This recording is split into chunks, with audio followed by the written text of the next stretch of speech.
مشکلات اور فتنوں کا دور ہے، سب کو معلوم ہے، تو ہم دیکھتے ہیں اس ٹاپک پہ ہوپ اینڈ ہیلنگ، امید، رجا اور نجات۔ ان مشکلات اور چیلنج برے حالات میں لوگوں کو تسلی دینا ہے، ان کے دلوں میں امیدیں جگانا ہے، خوف کو دور کرنا ہے، اللہ تعالیٰ کے خوبصورت یاد دہانی کروانی ہے، سب قرآن و سنت کی روشنی میں انشاءاللہ۔ کیونکہ اللہ تعالیٰ نے فرمایا کہ سورۃ البقرہ 155 میں کہ خمسہ مصیبتیں، 5 مصیبتوں میں تو انسان گرفتار ہوتا ہی ہے، کبھی کسی مصیبت میں، کبھی کسی میں۔ خوف ہوتا ہے دشمنوں کا، بھوک ہوتی ہے، پیاس ہوتی ہے، مال و جان اور پھلوں کی کمی ہوتی ہے، لیکن اللہ تعالیٰ صبر کرنے والوں کو خوشخبری دیتے ہیں کہ ان کے لیے بہترین اجر ہے۔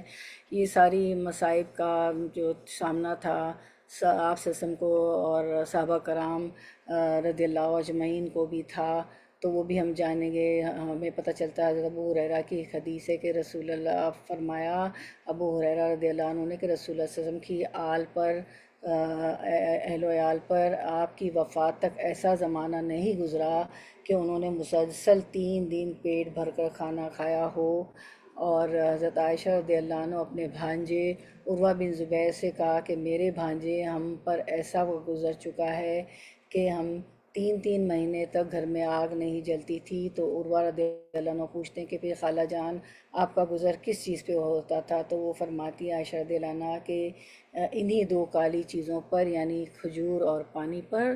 تو انشاءاللہ ہم شروع کرتے ہیں، جانتے دیکھتے ہیں کہ آیتوں کی اور حدیثوں کی روشنی میں، کہ لیکن مسلمان اللہ کی ذات سے، اس کی رحمت سے نا امید نہیں ہوتا، مایوس نہیں ہوتا، اور اللہ پر توکل اور بھروسہ ہوتا ہے اس کا پورا، اور دعاؤں سے اور اذکار سے اللہ تعالیٰ کی مدد حاصل کی جاتی ہے۔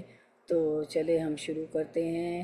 ہمارا ٹاپک ہوپ اینڈ ہیلنگ، امید اور رجا اور نجات۔ مشکلات اور فتنوں کے دور میں لوگوں کے دلوں کو تسلی اور اللہ کے خوبصورت وعدوں کی یاد اور امید دلانا۔ تو انشاءاللہ شروع کرتے ہیں۔ نحمدہ و نصلی علی رسول الکریم، اما بعد، فاعوذ باللہ من الشیطان الرجیم، بسم اللہ الرحمن الرحیم۔ ربی اشرح لی صدری ویسر لی امری واحلل عقدۃ من لسانی یفقہوا قولی، ربی زدنا علما، اللہم فقہنا فی الدین، اللہم انفعنا بما علمتنا وعلمنا ما ینفعنا وزدنا علما، آمین یا رب العالمین۔ تو انشاءاللہ ہم شروع کرتے ہیں۔ اور آج کوئی ایسا نہیں ہے جو انفرادی طور پر یا اجتماعی طور پر جو ہے یہ نہ کہے کہ میں کسی جو ہے فتنے میں گرفتار نہیں ہوں، کسی مشکل میں گرفتار نہیں ہوں۔ تو دور فتن میں لوگوں کو تسلی، ان کے دلوں میں امید اور اللہ کی خوبصورت وعدوں کی یاد دہانی، اسلامک پرسپیکٹو میں ہم شروع کرتے ہیں۔ ہر دور میں انسانیت کو آزمائش کا سامنا ہوتا ہے، ذاتی مشکلات، اجتماعی چیلنج یا عالمی بحران۔ یہ لمحات نہ صرف ہمارے صبر کو آزماتے بلکہ ہمارے ایمان کو بھی۔ بطور مومن اسلام ہمیں مایوس ہونے سے روکتا ہے اور ہمیں یہ سکھاتا ہے کہ ہم ایک دوسرے کے لیے راحت اور امید کا ذریعہ بنیں، اور اللہ کے خوبصورت وعدوں کی ایک دوسرے کو یاد دہانی کروائیں۔ آزمائشیں روح کی پاکیزگی اور قرب الہی کا ذریعہ ہے۔ آزمائشیں زندگی کا حصہ ہیں اور ایک ایسا ذریعہ ہے جس کے ذریعے اللہ تعالیٰ ہماری روحوں کو پاک کرتا ہے، ہمارے ایمان کو مضبوط کرتا ہے، ہمیں اپنے قریب لاتا ہے۔ یہ اللہ کی ناراضگی کی علامت نہیں ہوتی۔ بعض دفعہ ہم پریشان ہوتے ہیں کہ وائی می، میں تو صدقہ بھی کرتی ہوں، خیرات بھی کرتی ہوں، زکوٰۃ بھی دیتی ہوں، میرے ساتھ کیوں مشکلیں ہو رہی ہیں؟ تو یہ خیال آتا ہے۔ تو ایسے نہیں کہنا چاہیے، کیونکہ یہ ہماری روحوں کو پاک کرتا ہے، آزمائشیں، اور ہمارے ایمان کو مضبوط کرتا ہے، ہمیں اپنے قریب لاتا ہے۔ یہ اللہ کی ناراضگی کی علامت نہیں ہوتی بلکہ روحانی ترقی، صبر اور بلندی درجات کے مواقع ہوتے ہیں۔ اسی بات کو اللہ سبحانہ وتعالیٰ سورۃ العنکبوت آیت نمبر 2 میں فرماتے ہیں، احسب الناس ان یترکوا ان یقولوا آمنا وہم لا یفتنون۔ کیا لوگوں نے یہ گمان کر رکھا ہے کہ ان کے صرف اس دعوے پر کہ ہم ایمان لائے، ہم انہیں بغیر آزمائے ہوئے چھوڑ دیں گے؟ تسلی دینا اور حوصلہ بڑھانا ہم آپ صلی اللہ علیہ وسلم کی سیرت میں دیکھتے ہیں۔ حضرت محمد صلی اللہ علیہ وسلم ہر حال میں تسلی دینے اور دلاسا دینے کی سب سے بہترین مثال تھے۔ آپ صلی اللہ علیہ وسلم بیماروں کی عیادت فرماتے، غمزدہ لوگوں کو دلاسا دیتے اور مایوس دلوں کو امید دلاتے۔ آپ صلی اللہ علیہ وسلم نے اپنے صحابہ کرام کو نرمی، ہمدردی اور حوصلہ افزائی کا درس دیا۔ تو فرماتے ہیں ایک حدیث میں مسند احمد کی کہ اللہ آپ صلی اللہ علیہ وسلم فرماتے جس نے کسی مسلمان سے کوئی پریشانی دور کی، اللہ تعالیٰ اس کی قیامت کی پریشانیوں میں سے ایک پریشانی دور کرے گا۔ مسند احمد 9113 تھی یہ۔ تو یعنی کہ جو شخص دنیا کے کسی مسلمان کی پریشانی دور کرے، اللہ تعالیٰ قیامت کے دن اس کی کسی بڑی پریشانی کو دور فرما دے گا۔ یہ حدیث ہمیں ایک دوسرے کا سہارا بننے، مدد کرنے اور دلوں کو تسلی دینے کی ترغیب دیتی ہے، کیونکہ جو کسی کی دنیا سنوارتا ہے، اللہ اس کی آخرت سنوارتا ہے۔ سبحان اللہ۔ تو امید اور رجا ہمارے ایمان ہے، اور مسلمان کبھی مایوس نہیں ہوتا، کیونکہ اس کے پاس ایمان کا نور ہوتا ہے اور اللہ کے وعدوں کا یقین ہوتا ہے، کیونکہ سورۃ الشرح میں ہم دیکھتے ہیں ان مع العسر یسرا، بے شک مشکل کے ساتھ آسانی ہے۔ فإن مع العسر یسرا، بے شک مشکل کے ساتھ آسانی ہے۔ مشکل آتی ہے پھر آسانی بھی اللہ تعالیٰ کر دیتے ہیں۔ پھر ہم دیکھتے ہیں سورۃ البقرہ 155 میں اللہ سبحانہ وتعالیٰ فرماتے ہیں، ہم تلاوت سن لیتے ہیں۔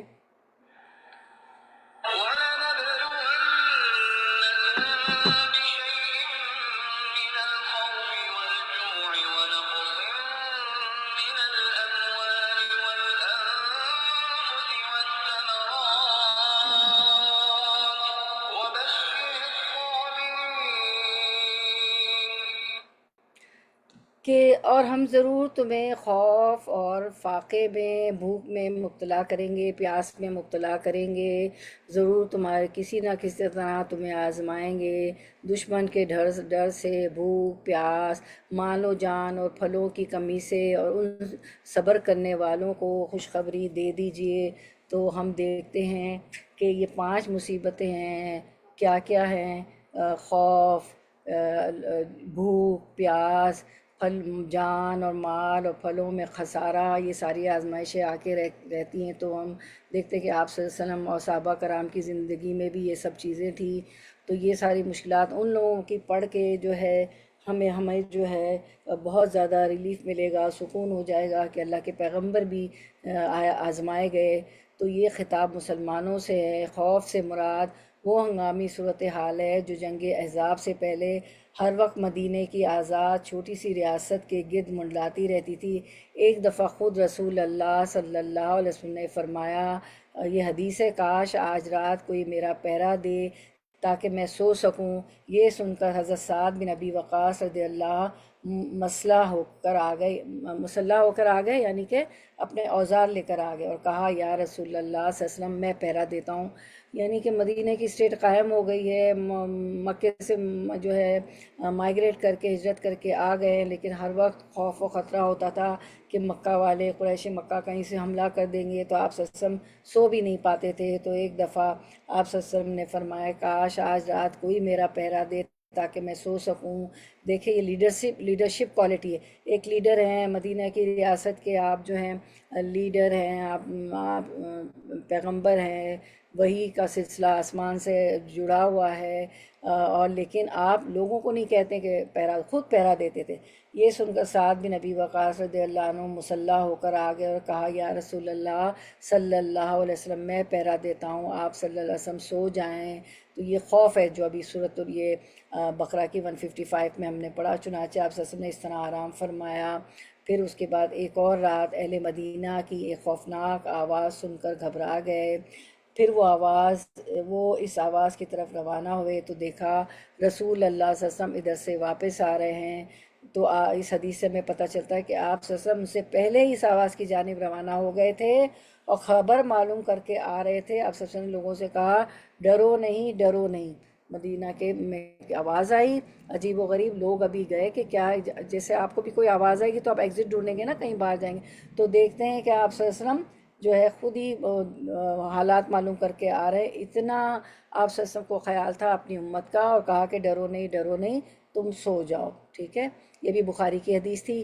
پھر ایک اور حدیث ہے، حضرت ابو ہریرہ رضی اللہ عنہ کہتے ہیں کہ میں نے صفا والوں میں 70 آدمی ایسے دیکھے جن کے پاس چادر تک نہ تھی، یا تو فقط تیمن تھا یا فقط کمبل، جسے انہوں نے گردن سے باندھ رکھا تھا، جو کسی کی آدھی پنڈلیوں تک پہنچتا اور کسی کے ٹخنوں تک، جسے وہ اپنے ہاتھ سے سمیٹتے رہتے کہ کہیں سطر نہ کھل جائے، اس ڈر سے کہ کہیں سطر ہی نہ کھل جائے۔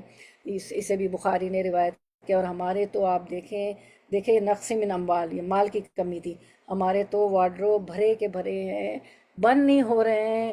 اب ہم جب دعوت آتی ہے، کہیں تقریب میں جانا ہوتا ہے، تو ہم سوچتے ہیں کہ ہم کون سا سوٹ پہن کے جائیں، اتنی ہم ماشاءاللہ، اس کے باوجود بھی ناشکری ہے بچوں میں، ہمیں اللہ تعالیٰ ہمیں معاف کرے۔ اور یہاں تو کپڑا پورا پہننے کو نہیں تھا کہ ادھر سے کھینچتے ادھر سے کھینچتے کہ کہیں سطر نہ نظر آ جائے۔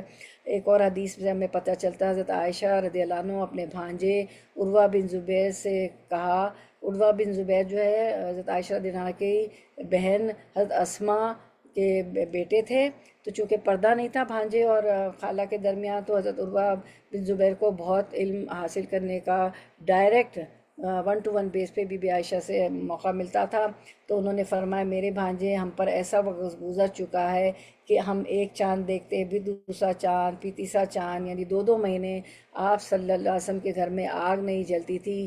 تو عروہ رضی اللہ عنہ نے کہا خالہ جان پھر تمہاری گزر کس چیز پر ہوتی تھی؟ عائشہ رضی اللہ عنہ نے فرمایا انہی 2 کالی چیزوں یعنی کھجور اور پانی پر۔ ہاں اتنا ضرور تھا کہ چند انصاری لوگ آپ صلی اللہ علیہ وسلم کے ہمسائے تھے جن کے پاس بکریاں تھیں، وہ آپ کے لیے بکریوں کا دودھ تحفے کے طور پر بھیجا کرتے، جس سے ہم آپ صلی اللہ علیہ وسلم کو بھی پلاتے۔ اسے بخاری نے روایت کیا۔ پھر ایک تیسری حدیث ہے، حضرت ابو ہریرہ رضی اللہ عنہ فرماتے ہیں کہ رسول اللہ صلی اللہ علیہ وسلم نے فرمایا کہ آپ کی آل پر آپ کی وفات تک ایسا زمانہ نہیں گزرا کہ انہوں نے مسلسل 3 دن پیٹ بھر کر کھانا کھایا ہو۔ پھر چوتھی حدیث، حضرت ابو ہریرہ رضی اللہ عنہ فرماتے ہیں کہ مجھے بھوک لگی ہوئی تھی، مجھے حضرت عمر رضی اللہ عنہ ملے تو ان سے کہا کہ قرآن پاک کی فلاں آیت سنا دیجئے، وَيُطْعِمُونَ الطَّعَامَ عَلَىٰ حُبِّهِ مِسْكِينًا وَيَتِيمًا وَأَسِيرًا۔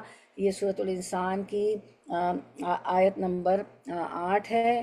تو یہ ابو ہریرہ رضی اللہ عنہ بھوکے تھے، انہوں نے ہاتھ نہیں پھیلایا کہ مجھے کھانا کھلا دیجئے، انہوں نے آیت ان سے کہا حضرت عمر رضی اللہ عنہ سے کہ مجھے آیت پڑھ کے سنا دیجئے، جس کا مطلب ہے کہ اور خود کھانے کی محبت کے باوجود وہ مسکین، یتیم اور قیدی کو کھانا کھلاتے ہیں۔ لیکن حضرت عمر رضی اللہ عنہ کی سمجھ میں نہیں آیا، تو انہوں نے کیا کیا کہ آیت پڑھ کر سنا دی، اپنے گھر میں گئے اور یہ آیت مجھے پڑھ کر سنائی اور سمجھائی۔ آخر میں وہاں سے چلا تھوڑی ہی دور گیا تھا کہ بھوک سے بے حال ہو کر اوندے منہ گر پڑا۔ اتنے میں کیا دیکھتا ہوں کہ رسول اللہ صلی اللہ علیہ وسلم میرے سرانے کھڑے ہیں۔ آپ صلی اللہ علیہ وسلم نے میرا ہاتھ پکڑ کر مجھے اٹھایا۔ رسول اللہ صلی اللہ علیہ وسلم سمجھ گئے کہ وہ بھوک کی وجہ سے نڈال ہو کر گر گئے ہیں، اور حضرت عمر رضی اللہ عنہ اس آیت سمجھا دی، وہ سمجھ نہیں پائے کہ وہ بھوک کی وجہ سے یہ آیت سمجھانے کو کہہ رہے ہیں۔ تو رسول اللہ صلی اللہ علیہ وسلم نے میرا ہاتھ پکڑ کر مجھے اٹھایا، اور یعنی کہ آپ دیکھیں ان کی باتیں بھی قرآن کی آیت میں ہوتی تھی۔ تو رسول اللہ علیہ وسلم نے میرا ہاتھ پکڑ کر مجھے اٹھایا اور پہچان گئے کہ بھوک کے مارے میرا یہ حال ہے۔ آپ مجھے گھر لے گئے، میرے لیے دودھ کا پیالہ لانے کا حکم دیا، میں نے دودھ پیا، پھر فرمایا ابو ہریرہ اور پی، میں نے اور پیا، پھر آپ صلی اللہ علیہ وسلم نے فرمایا اور پی، میں نے اور پیا، حتیٰ کہ میرا پیٹ تن کر سیدھا ہو گیا۔ پھر میں حضرت عمر رضی اللہ عنہ سے ملا اور اپنا حال بیان کیا اور کہا کہ اللہ تعالیٰ نے میری بھوک دور کرنے کے لیے ایسے شخص کو بھیج دیا جو آپ سے اس بات کے زیادہ لائق تھے۔ اللہ کی قسم میں نے آپ سے جون سی آیت پڑھ کر سنانے کو کہا تھا، سورۃ الانسان کی آیت نمبر 8، وَيُطْعِمُونَ الطَّعَامَ عَلَىٰ حُبِّهِ مِسْكِينًا وَيَتِيمًا أَسِيرًا، اور خود کھانے کی محبت کے باوجود وہ مسکین، یتیم اور قیدی کو کھانا کھلاتے ہیں۔ اللہ کی قسم میں نے آپ سے یہ آیت پڑھ کر سنانے کو کہا تھا، وہ مجھے آپ سے زیادہ یاد تھی، کیونکہ ابو ہریرہ تو مفسر رضی اللہ عنہ مفسر قرآن تھے، وہ تو ہر وقت آپ وسلم کی مجلس میں بیٹھے رہتے تھے، اور صحابہ صفہ میں سے تھے، صفہ پہ جو بیٹھتے تھے وہ تو جو ہے آپ وسلم سے علم حاصل کرتے تھے۔ تو حضرت عمر رضی اللہ عنہ کہنے لگے اللہ کی قسم اگر میں اس وقت تمہیں گھر لے جا کر کھانا کھلاتا تو سرخ اونٹوں کے ملنے سے بھی زیادہ خوشی ہوتی، یعنی اتنا مجھے خوشی ہوتی۔ لیکن اس وقت ظاہر انسان تھے، وہ سمجھ نہیں پائے کہ وہ بھوک سے ہی آیت پڑھ رہے۔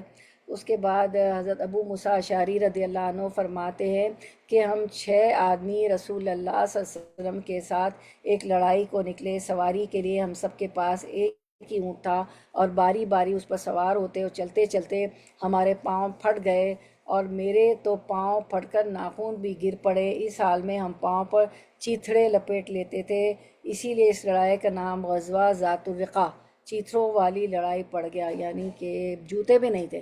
یہاں تو جنگ پہ جا رہے ہیں اور دیکھیں جو ہے پاؤں چھل گئے، ننگے پیر چل رہے ہیں، ناخن گر پڑے چل چل کے جو تپتی ریت پہ، اور جو ہے اسی لیے اس کا نام جو ہے ذات الرقاع رکھا گیا، چیتھڑوں والی لڑائی۔ ہمارے پاس تو اتنے میچنگ شوز ہے، اتنے میچنگ شوز ہے کہ آج اور فکر ہو رہی کہ بازار جاؤں، اور ابھی بھی وائٹ خراب ہو گیا، فلاں خراب ہو گیا، اور اس پہ ناشکریہ کتنی آپ دیکھیں کس حال میں۔ اسی لیے تو رضی اللہ عنہ ورضوا عنہ۔ ایک اور حدیث ہے، حضرت جابر بن عبداللہ انصاری رضی اللہ عنہ کہتے ہیں کہ آپ صلی اللہ علیہ وسلم نے ایک لشکر سمندر کے کنارے بھیجا جس میں 300 آدمی اور ان کے سردار ابو عبیدہ بن الجراح رضی اللہ عنہ تھے۔ ہمارا راشن ختم ہو گیا تو ابو عبیدہ رضی اللہ عنہ نے حکم دیا کہ سب لوگ اپنا اپنا بچا ہوا راشن ایک جگہ جمع کریں۔ یہ سارا راشن کھجور کے 2 تھیلے تھے۔ ابو عبیدہ رضی اللہ عنہ اسے تھوڑا تھوڑا کھانے کو دیتے رہے۔ جب وہ بھی ختم ہو گیا تو ہمیں روزانہ صرف 1 کھجور کھانے کو ملا کرتی تھی۔ وہاب نے جابر رضی اللہ عنہ سے پوچھا بھلا 1 کھجور سے کیا بنتا ہوگا، ظاہر پیٹ کیسے بھرتا ہوگا؟ جابر رضی اللہ عنہ کہنے لگے وہ 1 کھجور بھی غنیمت تھی، جب وہ بھی نہ رہی تو ہمیں اس کی قدر معلوم ہوئی۔ اور یہاں تو آپ دیکھیں lunch, break fast, dinner, brunch کے علاوہ مطلب ریسٹورانٹ بھی کھا رہے ہیں، آؤٹنگ بھی ہو رہی ہے، اس کے بعد منچنگ کتنی ہو رہی ہے، ڈرائی فروٹ، یہ فروٹ وہ فروٹ، اور یہاں دیکھیں 1 کھجور پہ گزارا ہے، سبحان اللہ۔ تو وہ کہتے ہیں کہ وہ 1 کھجور بھی غنیمت تھی، جب وہ بھی نہ رہی تو ہمیں اس کی قدر معلوم ہوئی۔ پھر ہم سمندر پر پہنچے تو کیا دیکھتے ہیں کہ ایک بہت بڑی مچھلی ٹیلے کی طرح پڑی ہے، سارا لشکر 18 دن اس کا گوشت کھاتا رہا۔ جب ہم چلنے لگے تو ابو عبیدہ رضی اللہ عنہ نے حکم دیا کہ اس کی 2 پسلیاں کھڑی کی جائیں۔ وہ اتنی اونچی تھی کہ اونٹ پر کجاوا کسا گیا تو وہ ان کے نیچے سے نکل گیا، یعنی اتنی بڑی مچھلی تھی کہ 2 پسلیاں کھڑی کی گئیں تو وہ اتنی بڑی اتنی لمبی اس کی پسلیاں تھیں مچھلی کی کہ وہ اونٹ پر کجاوا کسا گیا اور وہ ان کے نیچے سے، وہ اونٹ ان کے نیچے سے نکل گیا، ٹھیک ہے۔ تو پھر ہم دیکھتے ہیں کہ جنگ احد میں کیا ہوا تھا کہ 70 صحابہ شہید ہو گئے تھے۔ پھر اس کے علاوہ یہ جانی نقصان ہوا اس کے بعد جنگوں میں۔ پھر اس کے بعد ہم دیکھتے ہیں کہ مدر قبیلے نے دھوکہ دیا آپ صلی اللہ علیہ وسلم کو کا علم سیکھنے کے لیے کہا، تو آپ صلی اللہ علیہ وسلم نے 70 حفاظ بہترین قراء آپ صلی اللہ علیہ وسلم نے بھیج دیے، اور ان لوگوں نے ان کو شہید کر دیا، دھوکہ دیا۔ تو یہ بھی جانی نقصان ہوا۔ اس طرح منافقت کا سامنا بھی کرنا پڑتا تھا، منافق بھی بہت نقصان پہنچاتے تھے۔ خوف کے علاوہ فاقہ، جان و مال اور پھلوں میں خسارہ، یہ سب ایسی صورتیں ہیں جو اسلام کی راہ میں رسول اللہ صلی اللہ علیہ وسلم اور صحابہ کرام رضی اللہ عنہ کو پیش آتی رہیں۔ اسی لیے انہیں صبر اور نماز سے مدد لینے کی ہدایت کی گئی کہ جب مصیبت آتی ہے، 155 166 آیت ہے سورۃ البقرہ کی، آپ سب جانتی ہیں کہ قالوا وَإِذَا أَصَابَتْهُم مُّصِيبَةٌ قَالُوا إِنَّا لِلَّهِ وَإِنَّا إِلَيْهِ راجعون۔ جب ان کو مصیبت پہنچتی ہے تو کہتے ہیں کہ ہاں یہ ہم اللہ ہی کے لیے، اللہ ہی کی طرف لوٹ کر جانا ہے۔ پھر اللہ تعالیٰ فرماتے ہیں کہ ان صابرین کے لیے بڑا اجر ہے، ان کے لیے اللہ تعالیٰ کی طرف سے مغفرت ہے، رحمت ہے، صلوات ہے، اور انہیں صبر اور نماز سے مدد لینے کی تاکید کی گئی۔ پھر اتنی ساری مصیبتوں کے بعد اللہ تعالیٰ سورۃ الزمر میں ہمیں ریلیکس کرتے ہیں کہ اگر کوئی گناہ ہو جائے، مصیبتیں آ جائیں تو اللہ کی رحمت سے مایوس نہیں ہونا۔ سورۃ الزمر آیت 53، قل یا عبادی الذین اسرفوا علی انفسہم لا تقنطوا من رحمت اللہ ان اللہ یغفر الذنوب جميعا انہ هو الغفور الرحیم۔ اے محمد صلی اللہ علیہ وسلم، آپ لوگوں سے کہہ دیجئے، اے میرے بندو، جنہوں نے اپنی جانوں پر زیادتی کی، اللہ کی رحمت سے مایوس نہ ہو، اور یقیناً سارے ہی گناہ اللہ تعالیٰ معاف کر دیتا ہے، کیونکہ وہ غفور الرحیم ہے۔ اور جو ہے اللہ کی ذات سے تو کافر ہی مایوس ہوتا ہے، اللہ کی رحمت سے مسلمان مایوس نہیں ہوتا۔ تو اصل میں یہ ہوا تھا کہ اسلام لانے سے پہلے کے گناہ معاف ہو جاتے ہیں، اور یہ آیت کسی کے سوال کے جواب میں نازل ہوئی، اور ان لوگوں کے لیے پیغام میں امید لے کر آئی جو دور جہالت میں قتل، زنا، چوری، ڈاکے اور ایسے سخت گناہوں میں غرق رہ چکے تھے، اور اس بات سے مایوس تھے کہ یہ قصور کبھی معاف نہ ہو سکیں گے۔ تو سیدنا ابن عباس رضی اللہ عنہ فرماتے کہ کچھ مشرکوں نے بہت خون کیے تھے، بکثرت زنا کرتے رہے، وہ آپ کے پاس آ کر کہنے لگے کہ اے محمد صلی اللہ علیہ وسلم، آپ جو کچھ کہتے ہیں اور آپ جس دین کی طرف دعوت دے رہے ہیں وہ اچھا ہے، کیا اچھا ہو اگر آپ ہمیں یہ بتا دیں کہ ہمارا اسلام لانا ہمارے گناہوں کا کفارہ ہو جائے گا۔ تو اس وقت یہ آیت نازل ہوئی، والذین لا یدعون مع اللہ الہا آخر ولا یقتلون النفس التی حرم اللہ الا بالحق ولا یزنون، اور اللہ کے ساتھ کسی اور الہ کو نہیں پکارتے، نہ ہی اللہ کی حرام کی بھی کسی جان کو ناحق قتل کرتے ہیں، اور نہ زنا کرتے ہیں۔ ٹھیک ہے، تو یہ آیت نازل ہوئی، اور وہ لوگ جو اللہ کے سوا اور کسی دوسرے معبود کو نہیں پکارتے اور کسی بھی جان کو قتل نہیں کرتے جس کا قتل کرنا اللہ نے حرام کیا، ہاں مگر حق کے ساتھ۔ اور یہ آیت نازل ہوئی، قل یا عبادی الذی اسرفوا علی انفسہم لا تقنطوا من رحمت اللہ۔ اے محمد صلی اللہ علیہ وسلم، آپ کہہ دیں کہ اے میری بندو جو اپنے نفسوں پر زیادتیاں کر چکے ہیں، اللہ کی رحمت سے نا امید مت ہو، بے شک اللہ سارے گناہوں کو معاف کر دے گا، بے شک اللہ وہ بڑا ہی بخشنے والا اور نہایت رحم کرنے والا ہے۔ تو اللہ کی ذات سے کبھی بھی مایوس نہیں ہونا چاہیے۔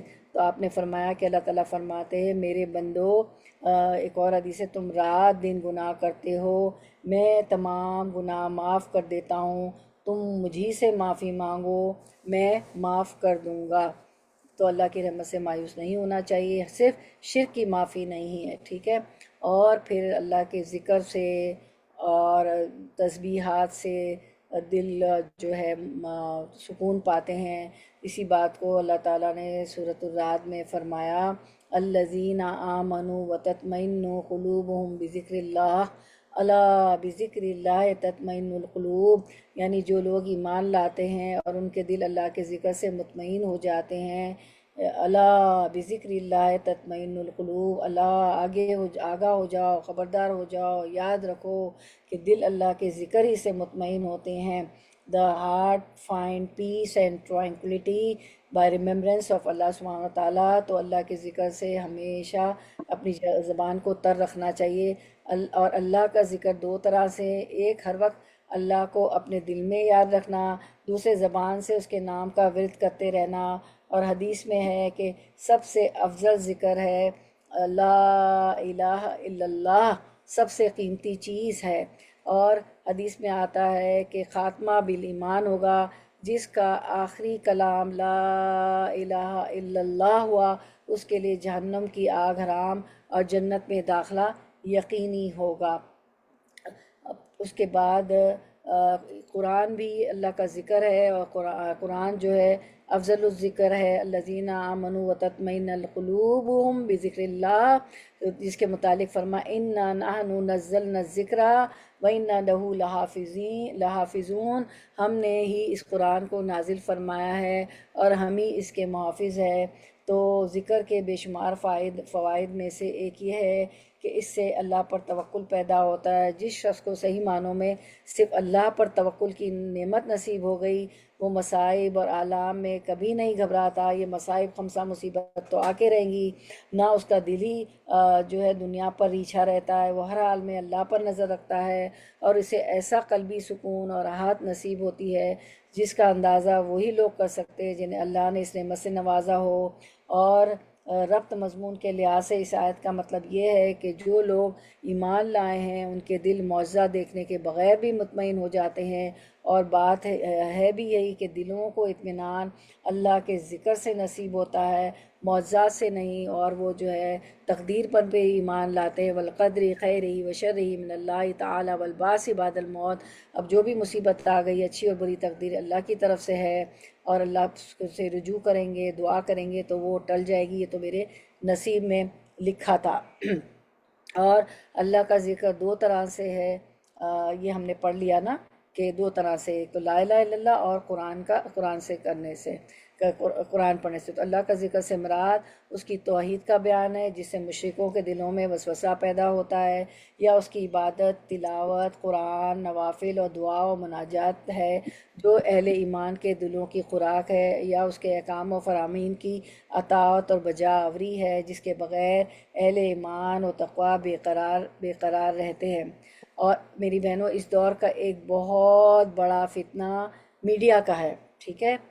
حدیث اور قرآن سے تو ہم نے دیکھ لیا کہ کیا کیا مشکلیں سے دو چار تھے، اور اس طرح کی مصیبتیں ہمیں بھی آتی ہیں۔ تو اس دور کا ایک بہت بڑا فتنہ میڈیا ہے۔ تو چاہے الیکٹرانک میڈیا ہو یا پرنٹ میڈیا ہو یا سوشل میڈیا ہو، اس میڈیا نے ایسا انقلاب برپا کر دیا ہے کہ اب پوری دنیا آپ کے ہاتھ میں ہے، آپ کی آنکھوں کے سامنے ہے، کلک کلک آپ جو چاہیں، جب چاہیں اور جہاں چاہیں ہر چیز سن بھی سکتے ہیں اور دیکھ بھی سکتے ہیں۔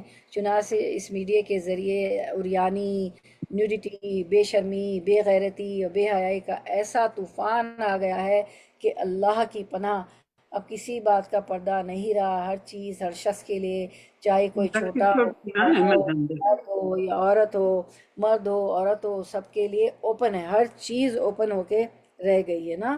تو اسی طرح فتنوں میں سے ایک بہت بڑا فتنہ بہت سے اسلامی ملکوں میں بد امنی کا فتنہ ہے، کہ جہاں نہ عزتیں محفوظ ہیں، نہ جانیں محفوظ ہیں، اور نہ مال ہی محفوظ ہے۔ اور آپ دیکھ رہی ہیں کہ کیسی کیسی جنگیں ہو رہی ہیں اور کیا ہو رہا ہے مسلمانوں پہ، آپ کو معلوم ہے کہ کیا کیا ہو رہا ہے۔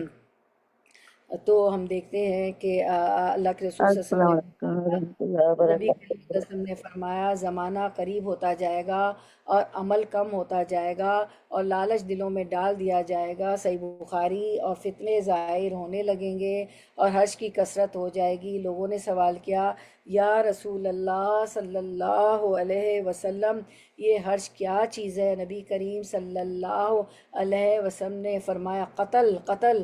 تو یہ سب چیزیں عام ہو گئی ہیں، ہم دیکھ رہے ہیں۔ تو وقت کے تقارب سے مراد یہ ہے کہ لوگوں میں بگاڑ جلدی پھیلنے لگے گا۔ مثلا جس بگاڑ اور خرابی کے پہلے 1 سال یا 1 ماہ لگتا تھا، قیامت کے قریب وہ خرابی بہت کم مدت میں پھیل جائے گی، جیسا کہ آج کل کے میڈیا کے ذریعے ہو رہا ہے۔ چنانچہ ایک ایک خبر، ایک ایک ویڈیو کلپ، ایک ایک آڈیو کلپ، ایک ایک پکچر، ہر چیز پل بھر میں پوری دنیا میں پھیل جاتی ہے۔ اس کا دوسرا مفہوم یہ بھی ہو سکتا ہے کہ وقت تنگ ہو جائے گا اور اس کی برکت کم ہو جائے گی۔ اسی طرح فتنوں میں سے ایک بہت بڑا فتنہ مسلمانوں کی فرقہ واریت اور گروہ بندی کا فتنہ ہے، جس نے امت کو ٹکڑے ٹکڑے کر کے اس کی بنیادوں کو کھوکھلا کر کے رکھ دیا ہے۔ تو میری بہنوں، ہم دیکھتے ہیں کہ اس فتنے کے دور میں ہمارے کرنے کے کام کیا ہے۔ فتنوں کے دور میں کرنے کے کام، فتنوں کے دور میں ایک مسلمان کا کردار اور اس سے بچنے کے لیے تدبیریں قرآن اور سنت کی روشنی میں ہم دیکھ لیتے ہیں کہ ہم کیا کریں۔ ہم بھی اسی فتنے کے دور سے گزر رہے ہیں، لہٰذا ہم سب کو ان فتنوں سے بچنے کی فکر کرنی چاہیے اور ان سے اپنے دین کو محفوظ رکھنے کی خاطر تدابیر اختیار کرنے چاہیے تاکہ ہمارا دین سلامت رہے۔ نبی کریم صلی اللہ علیہ وسلم نے فرمایا، حدیث مبارکہ ہے، خوش نصیب ہے وہ شخص جسے فتنوں سے بچا لیا جائے، خوش نصیب ہے وہ شخص جسے فتنوں سے بچا لیا جائے، خوش نصیب ہے وہ شخص جسے فتنوں سے بچا لیا جائے۔ اور جس شخص کو فتنوں میں مبتلا کیا گیا اس پر تو انتہائی مصیبت آ گئی، وہ تو پھنس گیا۔ جو فتنوں سے دور رہا اور جو اس میں پھنس گیا، پھر اس نے صبر کیا، تو پھر اس کا کیا کہنا۔ تو سوال یہ ہے کہ ان فتنوں میں ایک مسلمان کا کردار کیا ہونا چاہیے اور ان سے بچنے کے لیے کیا کرنا چاہیے۔ تو نمبر 1، فتنوں سے اللہ تعالیٰ کی پناہ طلب کریں. ہر مسلمان کو فتنوں سے بچنے کے لیے اللہ تعالیٰ کی پناہ طلب کرنی چاہیے. یہ نمبر 1 ہے کہ ہم کیا تدابیر کریں نا، تو فتنوں سے اللہ تعالیٰ کی پناہ طلب کرنا. تو ہر مسلمان کو فتنوں سے بچنے کے لیے اللہ تعالیٰ کی پناہ طلب کرنی چاہیے، کیونکہ اللہ کے تعالیٰ کے سوا کوئی نہیں جو ان فتنوں سے بچا سکے. حضرت زید بن ثابت رضی اللہ عنہ بیان کرتے ہیں کہ رسول اللہ صلی اللہ علیہ وسلم نے ارشاد فرمایا، تم تمام فتنوں سے اللہ کی پناہ طلب کرو، ان میں سے جو ظاہر ہوں ان سے بھی اور جو باطن ہوں اس سے بھی. تو ہم فتنوں سے ہم پناہ طلب کرتے ہیں. ہم تمام فتنوں سے اللہ تعالیٰ کی پناہ طلب کرتے ہیں، ان میں سے جو ظاہر ہوں اور ان میں سے بھی جو باطن ہوں. یہ نعوذ باللہ، دیکھیں بہت بڑی حدیث ہے، تو اس میں دیکھیں یہ آیت ہے، یہ دعا ہے، نعوذ باللہ من الفتن ما ظہر منہا وما بطنا. ہم فتنوں سے جو ظاہر ہیں پوشیدہ ہیں اللہ کی پناہ میں آتے ہیں. تو چلے ہم سب مل کے دعا مانگتے ہیں، نعوذ باللہ من الفتن. یہ آپ سے نے حکم دیا تھا صحابہ کرام کو. اس لمبی حدیث میں تو بہت سی دعائیں ہیں، پناہ مانگی سب چیزوں سے، تو ہم اس کی مانگتے ہیں.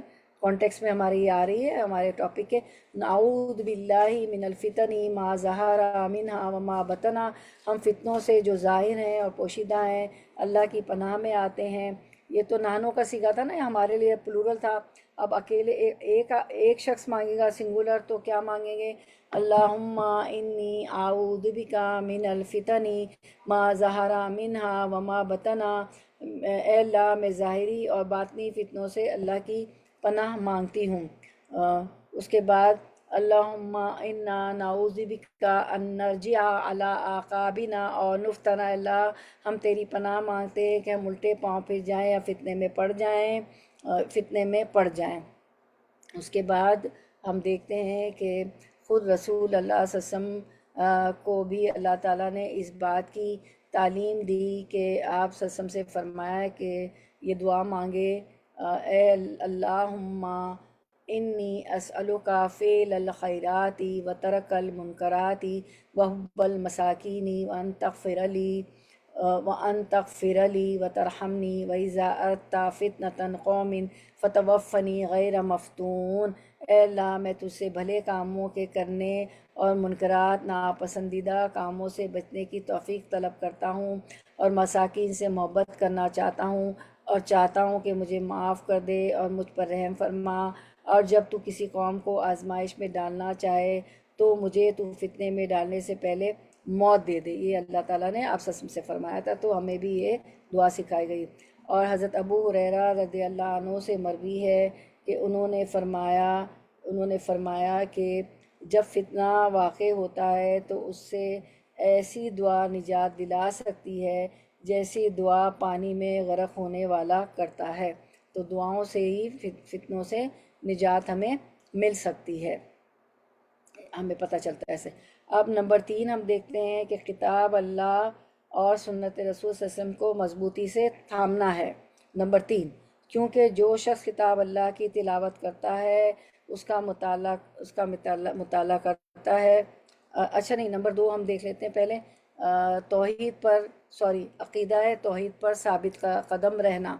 ٹھیک ہے، تو فتنوں کے دور میں مسلمانوں کو عقیدہ توحید پر ثابت قدم اور مستقل مزاجی سے قائم رہنا چاہیے، کیونکہ یہی عقیدہ ہے مسلمانوں کو اس بات کی تعلیم دیتا ہے کہ اس پر جو بھی آزمائش آتی ہے اور جو بھی فتنہ آتا ہے وہ اللہ کے حکم سے آتا ہے، وہ اللہ کی قضاء و قدر کا حصہ ہے، جسے اس کو برداشت کرنا ہے اور اسے ہر حال میں راضی رہنا ہے، اور ہر صورت میں اللہ ہی کی طرف رجوع کرنا ہے.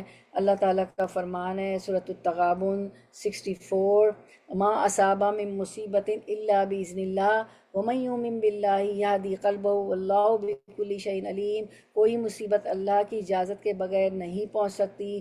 جو اللہ پر ایمان لائے اور اللہ اس کے دل کو ہدایت دیتا ہے، اور اللہ ہر چیز کو خوب جاننے والا ہے. اس آیت مبارکہ میں اگر ہم تھوڑا سا غور کریں تو اس میں سب سے پہلے اللہ تعالیٰ نے اس بات سے آگاہ کیا ہے کہ ہر آزمائش و مصیبت اللہ ہی کے حکم سے آتی ہے، لہٰذا ایسی صورتحال میں اللہ ہی کی طرف رجوع کرنا ضروری ہے کہ جس کے حکم سے آزمائش و مصیبت آتی ہے وہی اس سے بچائے گا، اور اسے ٹالنے پر بھی اللہ ہی قادر ہے۔ اس لیے اللہ تعالیٰ نے اس کے بعد اسی بات کی طرف اشارہ فرمایا ہے کہ جو جو شخص اللہ تعالیٰ پر یقین ہے، جس کو کامل ہوگا، اس کے دل میں اللہ تعالیٰ رہنمائی ڈال دے گا، چنانچہ وہ جان لیتا ہے کہ اس پر آنے والی آزمائش اور مصیبت اس سے چوک نہیں سکتی، جو لکھی تھی وہ آ کے رہی، صرف دعائیں ہی اس کو ٹال سکتی ہے۔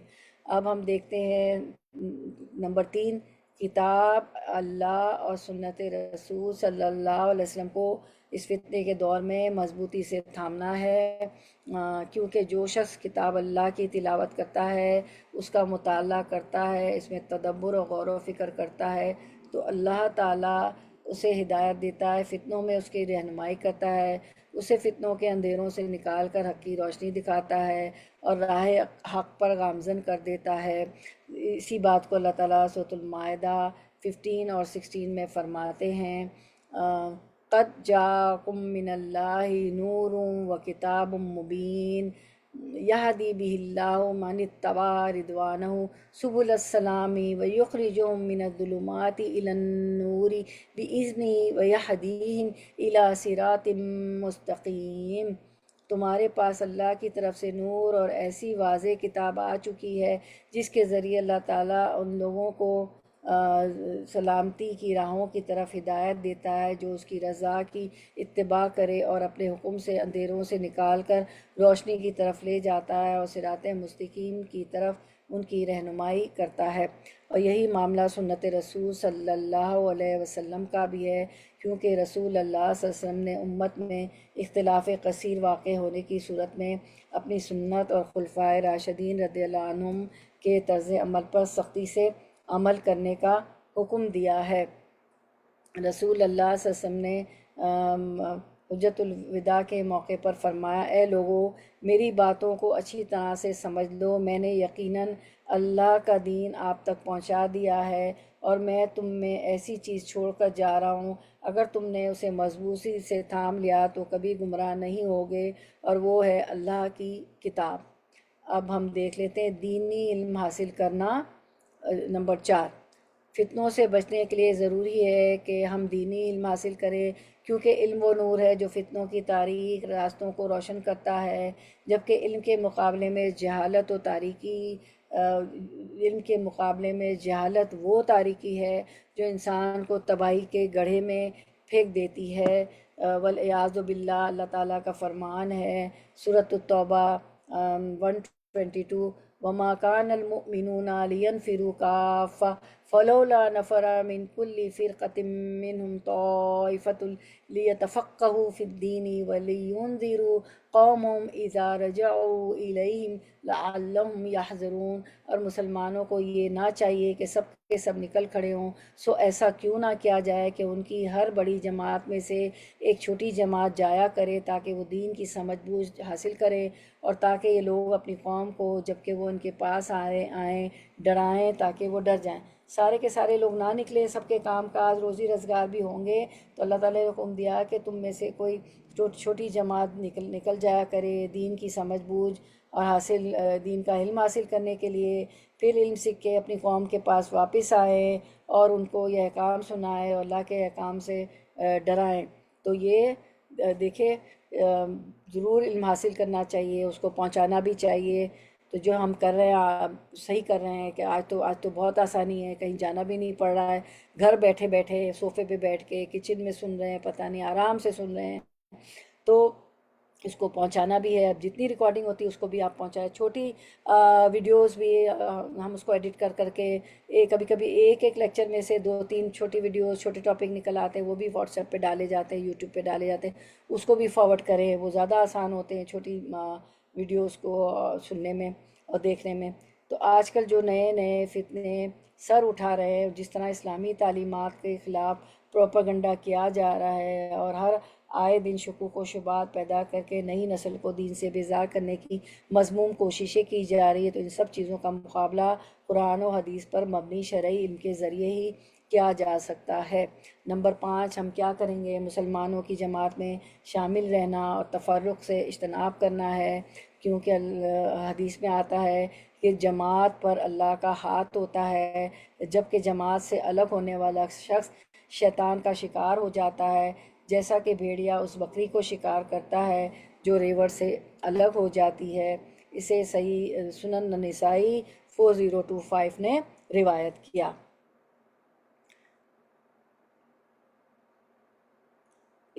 ٹھیک ہے، پھر فتنہ نمبر 6 دیکھ لیتے ہیں۔ فتنوں کے ایام میں خصوصی طور پر عبادت میں مشغول رہنا ہے۔ اس وقت بہت زیادہ عبادت کرنی ہے۔ ابھی بھی ذکر کا پڑھا تھا کہ لا الہ الا اللہ اور افضل الذکر قرآن ہے۔ آپ کو تو بہت سارے اذکار آتے ہیں صبح شام کے۔ تو فتنوں کے ایام میں خصوصی طور پر عبادت میں مشغول رہنا ہے، کیونکہ اللہ کے رسول صلی اللہ علیہ وسلم نے فرمایا، صحیح مسلم، فتنوں میں عبادت کرنا ایسا ہی ہے جیسے میری طرف ہجرت کرنا ہے۔ العبادت فی الحرج کالہجرتی، فتنوں کے دور میں عبادت کرنا ایسے ہی ہے جیسے میری طرف ہجرت کرنا ہے۔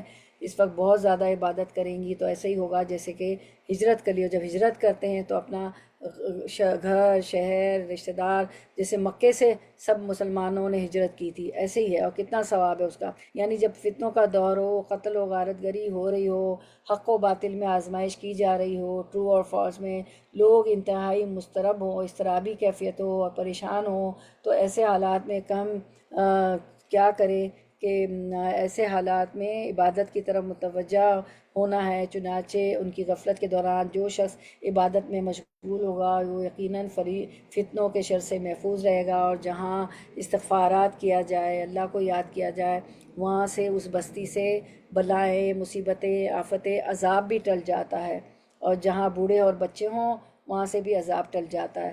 پھر ہم نمبر 7 کیا کریں گے؟ تقوی اختیار کریں گے ان حالات میں، ان فتنوں کے دور میں۔ تقوی سے مراد یہ ہے کہ آپ اللہ رب العزت کے عذاب کے ڈر کی وجہ سے اس کی اور اس کے رسول صلی اللہ علیہ وسلم کی نافرمانی نہ کریں، یہ نمبر 7 ہے، اور اپنے دامن کو گناہوں سے بچائیں۔ یوں آپ اللہ تعالیٰ کے فضل و کرم کے ساتھ فتنوں کے شر سے محفوظ رہیں گے۔ اللہ تعالیٰ کا فرمان، ارشاد باری تعالیٰ سورۃ الانفال 29، یا ایھا الذین آمنوا ان تتقوا اللہ یجعل لکم فرقانا ویکفر عنکم سیئاتکم ویغفر لکم واللہ ذو الفضل العظیم۔ اے ایمان والو، اگر تم اللہ سے ڈرتے رہو گے، اللہ کا تقوی اختیار کرو گے، تو اللہ تعالیٰ تم کو ایک فیصلے کی چیز دے دے گا۔ فرقان کیا ہوتا ہے؟ فیصلے کی چیز کیا ہوتی ہے؟ کہ حق و باطل میں ہم فرق کر سکیں۔ بعض دفعہ ہم فیصلہ ہی نہیں کر پاتے، تو اللہ تعالیٰ، اللہ سے ڈریں گے، تقوی اختیار کریں گے تو فرقان عطا فرمائے گا کہ ہم حق و باطل میں فیصلہ کر دیں گے، تو تم کو ایک فیصلے کی چیز دے دے گا، اور تم سے تمہارے گناہ دور کر دے گا، اور تم کو بخش دے گا، اور اللہ تعالیٰ بڑے فضل والا ہے۔ اور جو شخص اللہ سے ڈرتا ہے، اللہ اس کے لیے پھر اس کے بعد ہم دیکھتے ہیں اللہ تعالیٰ فرماتے ہیں سورۃ الطلاق 2 اور 3، وَمَن يَتَّقِ اللَّهَ يَجْعَل لَّهُ مَخْرَجًا، اور پھر 3، وَيَرْزُقْهُ مِنْ حَيْثُ لَا يَحْتَسِبُ، جو شخص اللہ سے ڈرتا ہے، اللہ اس کے لیے چھٹکارے کی شکل نکال دیتا ہے، اور ورس نمبر 3، اور اسے ایسی جگہ سے روزی دیتا ہے جسے اس کا گمان بھی نہ ہو۔ تو یہ ہے کہ روزی بھی اللہ تعالیٰ دے، اور جو شخص اللہ سے ڈرتا ہے، اللہ اس کے لیے مشکلات سے نکلنے کا راستہ بنا دیتا ہے، اور ایسی جگہ سے روزی دیتا ہے جہاں سے اسے گمان بھی نہیں ہوتا، اور ہم حیران ہو جاتے ہیں کہ یہ کیسی مدد آ گئی، کہاں سے آ گئی، میرے تو لیے یہ مشکل تھا۔ پھر فتنوں سے بچنے کے لیے نمبر 8، کثرت سے توبہ اور استغفار کرنا ہے اس دور میں، اور ہمیشہ اللہ تعالیٰ کا فرمان ہے سورۃ الانفال میں، اللہ تعالیٰ فرماتے ہیں وَمَا كَانَ اللَّهُ مُعَذِّبَهُمْ وَهُمْ يَسْتَغْفِرُونَ، اور اللہ ان کو عذاب نہ دے گا اس حالت میں کہ وہ استغفار بھی کرتے ہوں گے۔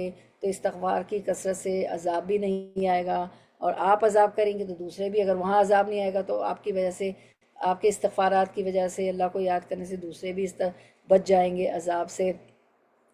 اور پھر سورۃ الانعام 6 میں آتا ہے کہ فلولا اذا جاءہم باسنا پھر ہمارا عذاب آیا تو وہ کیوں نہ گڑ گڑائے، یعنی کیوں نہ اللہ تعالیٰ کی طرف رجوع کیا اور کیوں نہ معافی مانگی، مگر ان کے دل تو اور سخت ہو گئے، اور شیطان نے ان کے اعمال خوبصورت بنا کے دکھلائے۔ تو ہر دور میں مسلمانوں کو صدق دل سے، سچے دل سے اللہ کی طرف رجوع کرنا چاہیے، اور اپنے تمام گناہوں پر اس کے سامنے ندامت اور شرمندگی کا اظہار کرتے ہوئے اللہ تعالیٰ کو کرنا چاہیے، معافی مانگنی چاہیے۔ یوں اللہ تعالیٰ اپنے فضل و کرم سے فتنوں کے شر سے محفوظ رکھے گا انشاءاللہ۔ نمبر 9، فارغ اوقات کو نفع بخش امور میں مشغول کر دیں۔ وہ کس طرح ہوگا کہ حدیث سے ہمیں پتہ چلتا ہے کہ نبی کریم صلی اللہ علیہ وسلم نے فرمایا، 5 چیزوں سے قبل غنیمت سمجھو: اپنی جوانی کو بڑھاپے سے پہلے، جوانی میں ساری طاقتیں جو ہے عروج پہ ہوتی ہیں، درد نہیں ہوتے ہیں، گھٹنوں کے درد، آنکھیں کمزور نہیں ہوتی، تو بہت کچھ آدمی کر سکتا ہے۔ نیند بھی کم ہو جائے تو کوئی حرج نہیں ہوتی، دوائیں بھی نہیں کھا رہے ہوتے کہ بہت نیند آئے، کیونکہ بہت طاقت ہوتی ہے، تو اس میں بہت جتنے اچھے اچھے کام کر سکتے ہیں، نیکی کے، بھلائی کے، ذکر، اذکار، حقوق اللہ، حقوق العباد کر ڈالیے، اپنی صحت کو اپنی بیماری سے پہلیے، صحت مند ہے تو بھی بہت اچھے اچھے کام نیکی کے کر لیں، اعمال الصالحات کر ڈالیں، اپنی مالداری کو اپنی فقیری سے پہلے، خوب روزی ہے تو زکوٰۃ کے علاوہ خیرات، صدقات دے دیں، ڈونیشنز باکسز میں ڈال دیں، کہیں کنواں کھدوا دیں، کہیں مدرسے کھلوا دیں، جتنی آپ کی حیثیت ہو، یہ ضروری نہیں ہے کم ہو تو کم پیسے میں جو کر سکتے ہیں وہ کر دیں۔ پہلے اپنے گھر والوں سے شروع کرنا ہے، اپنے خاندان والوں کو دیکھنا ہے، ذوی القربیٰ پہلے قرابت داری آتی ہے، والیتامیٰ والمساکین وابن السبیل والسائلین وفی الرقاب میں خرچ کیجیے، اپنی فراغت کے وقت کو، اپنی مصروفیت سے پہلے۔ فارغ وقت کو تو لوگ اتنا ضائع کر رہے ہوتے ہیں، خاص طور پر میں ان کو دیکھتی ہوں ینگسٹرز کو، یا رب، بیکار کی لغو باتیں، فضول باتیں۔ میں کہتی ہوں کہ یا اللہ، ہم ماؤں نے نہیں سکھایا کہ بچوں ذکر کرو، بچے کوئی پروڈکٹیو چیز سیکھ لو، کوئی ہنر سیکھ لو تو دنیا بھی کامیاب ہو، اور ہم عورتیں بھی بیکار کی سلنڈر، بیکار کی فارغ وقت میں غیبتیں اور اپنے سر عذاب مول لیتے ہیں۔ اور کچھ میں نے لوگ دیکھے کہ مجھے شرمندگی ہوئی۔ ایک دفعہ کسی درس میں گئی، کسی ایسی محفل میں، تو ایک خاتون کہہ رہی تھی، مطلب مقابلہ نہیں ہو رہا تھا، ایسی بات ہو رہی تھی ذکر اور اذکار کی، تو وہ نکل جاتا اللہ تب منہ سے، کہنے لگی کہ میں تو دن پتہ نہیں 1000 بار استغفارات تو اتنی 1000 بار یہ پڑھتی ہوں، ہم لوگ تو شرمندہ ہو گئے یا اللہ کہ ہماری تو عبادت ہی کچھ نہیں، اور کیا ان کے چہرے پہ نور تھا، وہ فضول بات کرتی ہی نہیں تھی۔ اور اپنی زندگی کو اپنی موت سے پہلے زندگی میں سارے اچھے نیک کام کر ڈالیے، قرآن میں غور و فکر، تدبر کر ڈالیے، اللہ تعالیٰ نے اوامر جن کا حکم دیا ہے، اللہ تعالیٰ کے احکام اوامر کو مان لیجئے، ان پہ چل لیجئے، ان پہ عمل کر لیں ہم سب، اور جو نواہی ہیں جن سے منع کیا ہے ان سے رک جائیں، اور شوہر کے کندھے پہ بندوق رکھ کے نہ چلائیں کہ میرے شوہر نہیں پسند کرتے کہ میں جو ہے میں پردہ کروں، یا میں لوہا لگاؤں، اس پہ ایبروز بناؤں، میرے شوہر نہیں پسند کرتے۔ میں سمجھتی ہوں کہ سارے مرد جو ہوتے ہیں، باپ، بھائی، بیٹے، الا من رحم اللہ، سب چاہتے ہیں کہ ان کی خواتین جو ہے با پردہ نکلے۔ تو اپنی جتنے بھی اچھے اچھے کام ہیں اپنی زندگی میں کر دیجیے، زمین کے پیٹ پہ سب کچھ ہو جائے گا، اللہ کے احکام مان لیں گی لیکن، اور عمل بھی کر لیں گی، لیکن زمین کے پیٹ کے اندر جب آپ قبر میں چلے جائیں گے موت کے بعد، اور عالم برزخ میں کچھ نہیں کر پائیں گے۔ یہ بھی آپ کو حدیث پتہ ہے کہ فرشتے آئیں گے تو نمازی اور نیک آدمی کہے گا، اس کو عصر کا وقت دکھایا جائے گا، وہ کہے گا مجھے نماز پڑھنے دو، تو وہ کہے گا ہاں ہاں ہاں تم پڑھ لینا، حالانکہ لیکن ہمارے سوال کا جواب دو۔ تو اتنا نیک آدمی کہ اس کو قبر میں بھی ہوگا کہ نماز نماز میری نماز، اور سوچیں اس کے کتنے اچھے اعمال ہوں گے۔ تو اللہ تعالیٰ ایسا بنا دے جبکہ قبر میں تو کوئی مہلت ہی نہیں ہوگی، زمین کے پیٹ پہ جو کر سکتے کر دے، زمین کے پیٹ میں کچھ نہیں کر سکیں گے، عالم برزخ میں قبر کے اندر زمین کی پیٹھ پہ اچھے اچھے کام ابھی اس وقت زندگی ہے تو کر لیجئے، اور جو ہے اپنے لیے جو ابدی زندگی ہے ہماری جنت الفردوس کے وارث بن جائیے۔ وہ جو ابھی پچھلا درس بھی تھا اس میں ہم نے پڑھا تھا قد افلح المومنون، کہ فلاح پا گئے مومن جن کی خصوصیات خوبیاں ہم نے پڑھی تھی کہ لغ باتیں نہیں کرتے، وہ جو ہے لغ باتوں سے اعراض برتتے ہیں، وہ اپنے وعدوں کی خلاف ورزی نہیں کرتے، وہ اپنی امانتوں کو پاسدار ہوتے ہیں، نماز کی حفاظت کرتے ہیں، وغیرہ وغیرہ وغیرہ، سارا کچھ پڑھ لیا تھا۔ تو اپنی زندگی کو اپنی موت سے پہلے نمبر 10 صبر کرنا ہے۔ مصیبتیں جو فتنوں کا دور ہے اس میں کیا کرنا ہے؟ ہمیں صبر کرنا ہے۔ نمبر 10 صبر کرنا ہے۔ تو نمبر 10 دیکھ لیتے ہیں کہ رسول یعنی مختلف آزمائشوں اور فتنوں کو برداشت کرنا، ثابت قدمی اور استقامت کا مظاہرہ کرنا ہے۔ رسول اللہ صلی اللہ علیہ وسلم نے فرمایا، اور یقین کر لو کہ مدد صبر کے ساتھ آتی ہے۔ یہ حدیث ہے، ہر پریشانی کے بعد خوشحالی یقینی ہے، اور ہر تنگی آسانی اور آسودگی لاتی ہے۔ اس کے بعد تو آپ صلی اللہ علیہ وسلم نے فرمایا، تمہارے بعد صبر کے ایام آنے والے ہیں۔ حدیث سنن ابو داود کی ہے، تمہارے بعد صبر کے ایام آنے والے، ان میں جو شخص اس دین کو مضبوطی سے تھامے رکھے گا جس پر تم قائم ہو، تو اسے تم میں سے 50 افراد کے اجر ملے گا۔ تو اس وقت جو ہے صبر کرنا ہے، دین کو مضبوطی سے تھامے رکھنا ہے۔ اتنی رنگا رنگی ہے، اتنی چکا چوند کرنے والی چیزیں ہیں، اور اتنی ڈسٹریکٹ کرنے والی چیزیں ہیں، لیکن اس وقت اور لوگ سنتوں پہ نہیں چل رہے ہیں، تو جو ایک سنت پہ چلے گا اس دور میں اس کو 10 100 سنت کے برابر ثواب ملے گا۔ اور ان میں جو شخص اس دین کو مضبوطی سے تھامے رکھے گا اور جس پر تم قائم ہو، تو اسے تم میں سے 50 افراد کا اجر ملے گا۔ سبحان اللہ۔ تو اللہ تعالیٰ سے دعا کرتے ہیں کہ وہ ہمیں ان تمام اسلوب کو اختیار کرنے کی توفیق عطا فرمائے اور ہمیں ہر قسم کے فتنوں اور شر سے محفوظ رکھے۔ اب نمبر 11، منافقوں کی سازشوں سے خبردار رہا جائے، ٹھیک ہے، کیونکہ یہ لوگ مسلمانوں کے اندر موجود ہوتے ہیں اور اسلام کا لبادہ اوڑھ کر مسلمانوں کے خلاف مختلف قسم کی سازشوں میں ملوث ہوتے ہیں۔ ان کا مقصد اسلام اور مسلمانوں کو نقصان پہنچانا، مسلمانوں کی قوت کا شیرازہ بکھیرنا، ان میں پھوٹ ڈالنا ہوتا ہے۔ یہ لوگ ہر آئے دن کوئی نہ کوئی نیا فتنہ کھڑا کر دیتے ہیں۔ مسلم ممالک میں انتشار، لا قانونیت اور فساد پھیلانے کی مذموم کوشش کرتے ہیں۔ اللہ تعالیٰ مدینہ منورہ کے منافقوں کی سازشوں سے آگاہ کرتے ہوئے فرماتے ہیں سورۃ التوبہ 47-48 میں، اگر یہ تم میں مل کر نکلتے بھی تو تمہارے لیے سوائے فساد کے اور کوئی چیز نہ بڑھاتے، بلکہ تمہارے درمیان خوب گھوڑے دوڑا دیتے اور تم میں فتنے ڈالنے کی تلاش میں رہتے۔ ان کے ماننے والے خود تم میں موجود ہیں اور اللہ ان ظالموں کو خوب جانتا ہے۔ یہ تو اس سے پہلے بھی فتنے کی تلاش کر چکے ہیں۔ آیت نمبر 48 توبہ، اور تیرے لیے کاموں کو الٹ پلٹ کرتے رہے ہیں محمد صلی اللہ علیہ وسلم، یہاں تک کہ حق آ پہنچا اور اللہ کا حکم غالب آ گیا، باوجود یہ کہ وہ ناخوشی میں رہتے ہیں۔ تو دیکھیں منافقوں کے بارے میں بتلا دیا تھا اللہ تعالیٰ نے، تو یہ ہمارے لیے آیتیں سامنے ہیں۔ یہی روش ہر دور کے منافق اختیار کرتے رہے ہیں اور کر بھی رہے ہیں، جس سے مسلمانوں کو اللہ تعالیٰ نے 1400 سال پہلے آگاہ کر دیا آپ صلی اللہ علیہ وسلم صحابہ کرام کو بتا کر۔ اور منافقوں کی 4 نشانیاں ہیں۔ رسول اللہ صلی اللہ علیہ وسلم نے فرمایا 4 عادتیں جس کسی میں ہو تو وہ خالص منافق ہے، اور جس کسی میں ان 4 میں سے ایک عادت ہو تو وہ بھی نفاق ہی ہے جب تک اسے نہ چھوڑ دے۔ وہ یہ ہے کہ نمبر 1، جب اسے امین بنایا جائے تو امانت میں خیانت کرے، اور جب بات کرتے وقت جھوٹ بولے، اور جب کسی سے عہد کرے تو وعدہ کرے تو اسے پورا نہ کرے، اور جب کسی سے لڑے تو گالی گلوچ پر اتر آئے۔ تو یہ منافقت کی نشانی، اس سے ہمیں بچنا ہے۔ نمبر 12، فتنے کے دور میں کیا کریں؟ جلد بازی سے اجتناب کریں۔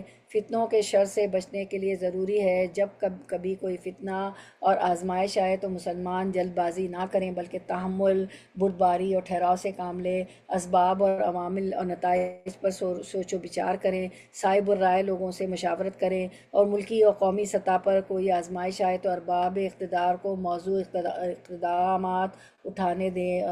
جو آپ کے امیر ہوتے ہیں، نائب ہوتے ہیں، ہیڈ ہوتے ہیں، وہ موضوع اقدامات اٹھائیں اور ان کے سامنے کسی قسم کی رکاوٹ کھڑی کرنے کی بجائے ان کی مدد کریں، ان کے 10 بازو بنیں۔ افواہوں پر یقین نہ کریں، کلک نہ کریں، ادھر کی ادھر، پہلے تحقیق کریں، اور پھر کیوس پھیلا دیتے ہیں نا ہم اسی طرح، اور ثواب کی نیت سے کرتے ہیں، اور تو حدیث کو قرآن کو حدیث اور فیبریکیٹڈ اور ضعیف حدیثیں بھی ہم پہنچا دیتے ہیں کلک کلک سے، تو بہت زیادہ خیال کریں، بلکہ تحقیق کریں، بلکہ ہر خبر کی تصدیق کریں۔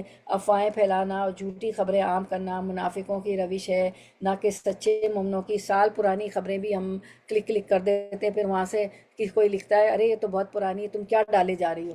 پھر سورۃ النساء میں اللہ تعالیٰ فرماتے ہیں کہ اور جب انہیں امن خوف کی کوئی خبر ملتی ہے تو اسے پھیلانا شروع کر دیتے ہیں، حالانکہ اگر وہ اسے رسول اللہ صلی اللہ علیہ وسلم اور ارباب اقتدار کے سپرد کر دیتے تو ان میں سے تحقیق کی صلاحیت رکھنے والے اس کی تہہ تک پہنچ جاتے۔ کسی بھی ادارے میں آپ کام کرتے ہیں، گھر میں بھی چاہے آپ ہیں، تو پہلے آپ شوہر کو کوئی بات بتاتی ہے نا، کوئی بھی ہوتا ہے تو ادارے میں ہے، کسی آرگنائزیشن میں ہے، کسی جماعت میں ہے، تو کوئی بھی خبر آتی ہے تو اس کے ہیڈ کے پاس لے جائیں، ٹھیک ہے؟ تو وہ فیصلہ کریں گے، وہ تحقیق کریں گے باصلاحیت لوگ، پھر اس کو اس پہ ہم جو بھی کرنا ہوگا کریں گے۔ اس آیت مبارکہ میں اللہ تعالیٰ نے منافقین مدینہ کی روش کے بارے میں آگاہ فرمایا ہے کہ وہ جنگ سے متعلق آنے والی ہر خبر کو بغیر تحقیق کے نشر کر دیتے ہیں، جس سے مسلمانوں کی صفوں میں تشویش کی لہر دوڑ جاتی ہے، اور بعض کمزور ایمان والے مسلمان فتنے میں مبتلا ہو جاتے ہیں، اور یہ ہمارے دور میں بھی ہوتا ہے، پھیلا دیتے ہیں خبریں اور پھر کیا ہوتا ہے، فتنہ ایک کھڑا ہو جاتا ہے۔ اس کے بعد اللہ تعالیٰ نے فرمایا اگر یہ لوگ اس طرح کے معاملات کو رسول اللہ صلی اللہ علیہ وسلم اور اصحاب بصیرت صحابہ کرام رضی اللہ عنہ پہ چھوڑ دیتے تو یقیناً ان کی تہہ تک پہنچ کے ان کا مناسب حل نکالتے۔ تو جو ہیڈ ہوتے ہیں، جو رولرز ہوتے ہیں، وہ مناسب حل نکالیں گے۔ ہمیں اس طرح کی خبریں پھیلا کے کیوس نہیں پھیلانا چاہیے۔ اس کے بعد ہم دیکھتے ہیں کہ لہٰذا ہر دور میں مسلمانوں کو اس قسم کے منافقوں اور ان کی سازشوں سے متنبہ رہنا چاہیے، یوں وہ اپنے آپ کو اور اپنے اسلامی معاشروں کو فتنوں کے شر سے بچا سکتے ہیں۔ واللہ مستعان۔ باقی جہاں تک سوشل میڈیا پر گردش کرتی جھوٹی خبروں اور افواہوں کا تعلق ہے تو ان پر ہرگز یقین نہیں کرنا چاہیے، اور نہ ہی انہیں ایک دوسرے کے ساتھ شیئر کرنا چاہیے، بلکہ ان کے بارے میں متعمد اور باوثوق ذرائع سے تصدیق کرنا ضروری ہے۔ پہلے آپ تصدیق کریں، حقیقت معلوم کریں، پھر اس کو پہنچائیں، پھیلائیں۔ اس کے بعد اور سورۃ الحجرات میں اللہ تعالیٰ فرماتے ہیں اے ایمان والو، اگر کوئی فاسق تمہارے پاس کوئی خبر لے کر آئے، سورۃ الحجرات آیت 49، تو اس کی تحقیق کر لیا کرو، کہیں ایسا نہ ہو کہ تم کسی قوم کی نادانی میں نقصان پہنچا دو، پھر اپنے کیے پر تمہیں ندامت اٹھانی پڑے۔ اے مسلمانوں، اگر تمہیں کوئی فاسق خبر دے تو تم اس کی اچھی طرح تحقیق کر لو، ایسا نہ ہو کہ نادانی میں کسی قوم کو ایذا پہنچا دو، پھر اپنے کیے پر پشیمانی اٹھاؤ۔ پھر نمبر 12 ہم دیکھ لیتے ہیں کہ کیا کریں۔ اللہ تعالیٰ کا فرمان ہے لوگوں، اگر کوئی فاسق تمہارے پاس کوئی خبر لے، یہی آیت جو میں نے پڑھی تھی۔ چلے اب ہم جو ہے فتنے کی دعائیں ساری کر لیتے ہیں، جتنے بھی فتنے ہیں۔ سب سے پہلے تو نعوذ باللہ من الفتن ما ظہر منہا وما بطنا، یہ ساری ہم نے دیکھ لی 12 پوائنٹس کے کیا کیا کرنے کے کام ہیں۔ اب دعائیں کر لیتے ہیں۔ نعوذ باللہ من الفتن ما ظہر منہا وما بطنا، ہم فتنوں سے جو ظاہر ہیں پوشیدہ ہیں اللہ کی پناہ میں آتے ہیں، یہ آپ صلی اللہ علیہ وسلم نے ہمیں سکھائی۔ پھر سنگولر اکیلے مانگیں گے، ایک اکیلا آدمی مانگے گا تو کیا، اللہم انی اعوذ بکا من الفتن ما ظہر منہا وما بطنا، اے اللہ میں ظاہری اور باطنی فتنوں سے اللہ کی پناہ مانگتا ہوں۔ اللہم انا نعوذ بکا ان نرجع علی اعقابنا او نفتنا، اے اللہ ہم تیری پناہ مانگتے ہیں کہ ہم الٹے پاؤں پھر جائیں یا فتنے میں پڑ جائیں۔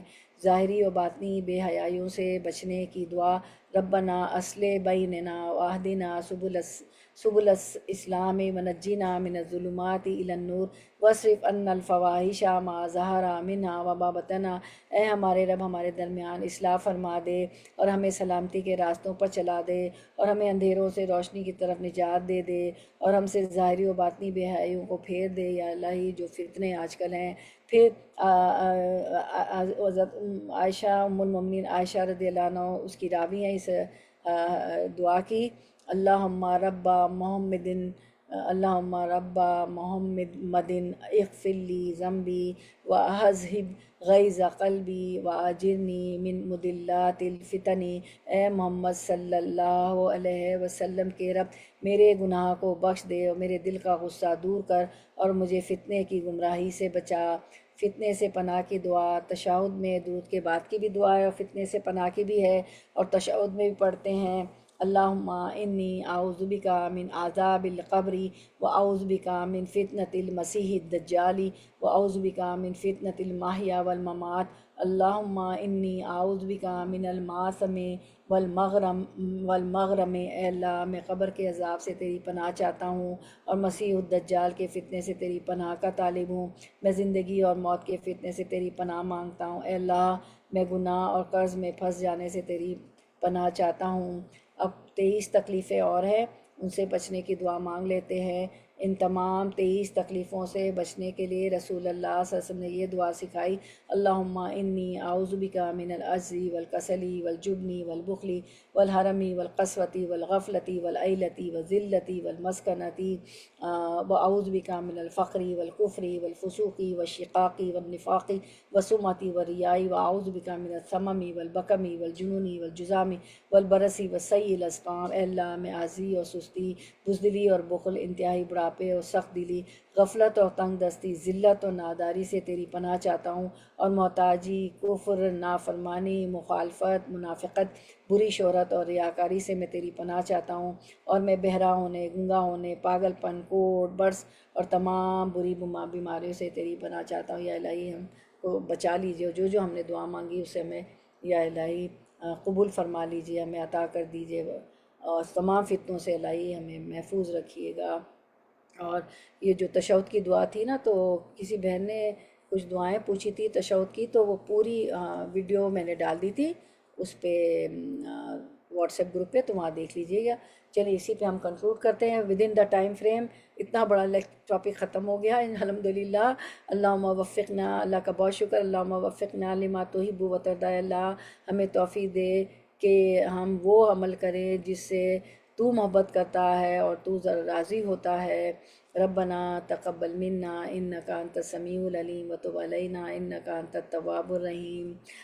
سبحان ربک رب العزت عما یصفون وسلام علی المرسلین والحمد للہ رب العالمین۔ بارک اللہ فی علمک و عملک ورزقکم و اوقاتکم و اہلکم و مالکم، آمین یا رب العالمین۔ اللہ آپ لوگوں کے علم میں برکت دے، آپ کے مال میں، رزق میں، پروویژن میں، سسٹیننس میں، وقت میں، اہل و عیال میں، مال میں، پراپرٹی میں برکت دے، آمین یا رب العالمین۔ وآخر دعوانا الحمد للہ رب العالمین۔ سبحانک اللہم و بحمدک نشہد ان لا الہ الا انت نستغفرک و نتوب الیک۔ السلام علیکم ورحمۃ اللہ وبرکاتہ۔ چلے آپ میں سے کوئی بات رکھے گا کہ یہ فتنوں کے دور میں جو ہے